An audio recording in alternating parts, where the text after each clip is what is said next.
was 18 years old when I went down to Dublin with a fistful of money and a cartload of dreams. Take your time, said me father, stop rushing like hell, and remember all is not what it seems to be. For there's fellas would cut you for the coat on your back, or the watch that you got from your mother. So take care, me young bucko, and mind yourself well, and will you give this wee note to me brother? At the time Uncle Benji was a policeman in Brooklyn, and me father, the youngest, looked after the farm. When a phone call from America said send the lad over, and the old fella said sure it wouldn't do any harm.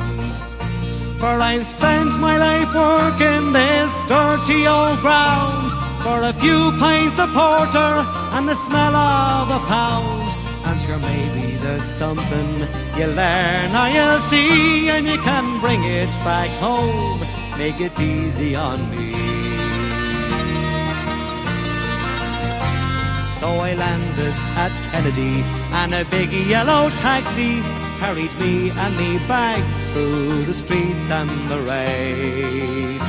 Well, me poor heart was thumping around with excitement, and I hardly even heard what the driver was saying. We came in the Shore Parkway to the flatlands in Brooklyn, to my uncle's apartment on East 53rd. I was feeling so happy, I was humming a song, and I sang You're as free as a bird. Well, to shorten the story, what I found out that day was that Benji got shot down in an uptown foray.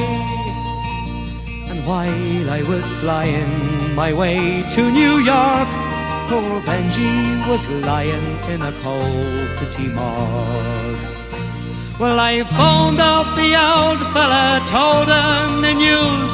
I could tell he could hardly stand up in his shoes, and he wept as he told me, go ahead with the plan, and not to forget, be a proud Irishman. So I went up to Nelly's beside Fordham Road, and I started to learn about lifting the load.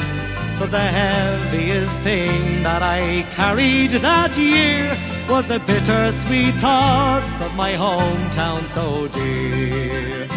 I went home that December 'cause the old fella died.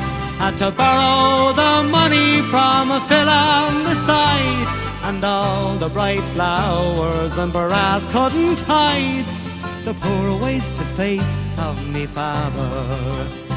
I sold up the old farmyard for what it was worth, and into my bag stuck a handful of earth. Then I boarded a train and I caught me a plane, and I found myself back in the US again.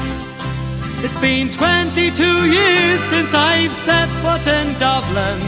Me kids know to use the correct knife and fork, but I'll never forget the green grass and the rivers as I keep law and order in the streets of New York.